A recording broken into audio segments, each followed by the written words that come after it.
अस्सलाम वालेकुम स्टूडेंट्स। जैसा कि आपको मालूम है कि हम आपके फेडरल बोर्ड में जो फिज़िक्स 9th का पीबीए हुआ है उसके आंसर की भी अपलोड कर चुके हैं। बायोलॉजी 9th पीबीए पेपर की भी आंसर की हमने अपलोड कर दी है और अब हम केमिस्ट्री के पीबीए पेपर की आंसर की अपलोड कर रहे हैं। तो आज का पीबीए पेपर आपको मालूम है कि कितना ज़्यादा आसान था, एक्सपेक्टेशन से भी ज़्यादा आसान था, क्योंकि इसमें उन्होंने कोई न्यूमेरिकल वगैरह नहीं डाला। सारा ही बेसिकली यूँ समझिए कि थ्योरेटिकल टाइप लग रहा था, यानी कि और डायग्राम जो दी हुई थी एक्सपेरिमेंट्स की उसके डिफरेंट पार्ट्स के नाम थे।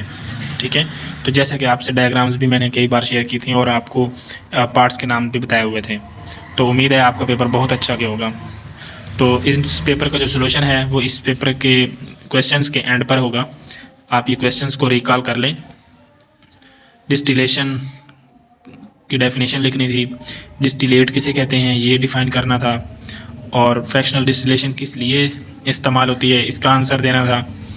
ठीक है, Y is fractional distillation flask sealed with rubber, इसका तो यूँ समझिए कि मैंने आंसर बताया था जब मैं ये एक्सपेरिमेंट आपको साथ वीडियो में इसका पीबीए पेपर डिस्कस कर रहे थे, तो इस क्वेश्चन का मैंने आंसर भी बताया था।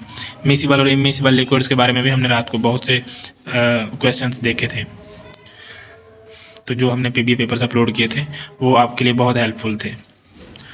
सेक्शन बी में देखें तो डायग्राम्स में से ये दो डायग्राम्स आ गए, इनके नाम लिखने थे, अपरेटिस के नाम लिखने थे बेसिकली जिसकी डायग्राम बनी है। उसके बाद ये जो अपरेटस नज़र आ रहा है ये किस एक्सपेरिमेंट के लिए यूज़ हो रहा है इसका फंक्शन बताना था, तो ये भी आपने किया हुआ है पास्ट पेपर्स में। जो मॉडल पेपर्स आपके साथ शेयर किए हुए थे उसमें ये था। उस वक्त which of following example of immiscible liquids, immiscible liquids के कहाँ पर होंगे, तो ये आपने बताना था वाटर और cooking oil. Water and cooking oil ये इमिसिबल हैं, ये एक दूसरे में डिजॉल्व नहीं होते, बाकी सारे मिसिबल हैं, एक दूसरे में डिजॉल्व हो जाते हैं। Which binary compound will obtained when iron dust and powder sulphur, इनको आप हीट अप करें तो iron plus sulphur iron sulphide. तो अब ये आंसर की शुरू हो गई है। तो ऑपरेटर्स के डिफरेंट पार्ट्स के नाम, ए पर cork, B round bottom water outlet और कंडेंसर। उसके बाद डिस्टिलेशन की definition, process of separating of tool the liquid which condense after distillation process, उसको हम डिस्टिलेट कहेंगे। फ्रैक्शनल डिस्टिलेशन किस लिए इस्तेमाल होती है, to separate miscible liquids,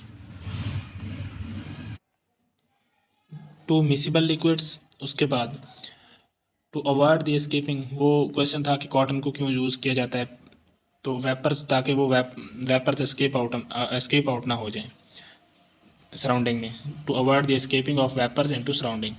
section B है, डायग्राम्स जो बनी हुई थी उसमें अपरेटस की बंसन बर्नर है, ये नीचे आपको जो नज़र आ रही है, 1 का ए था, और उसके बाद सेकंड का बी था टेस्ट ट्यूब।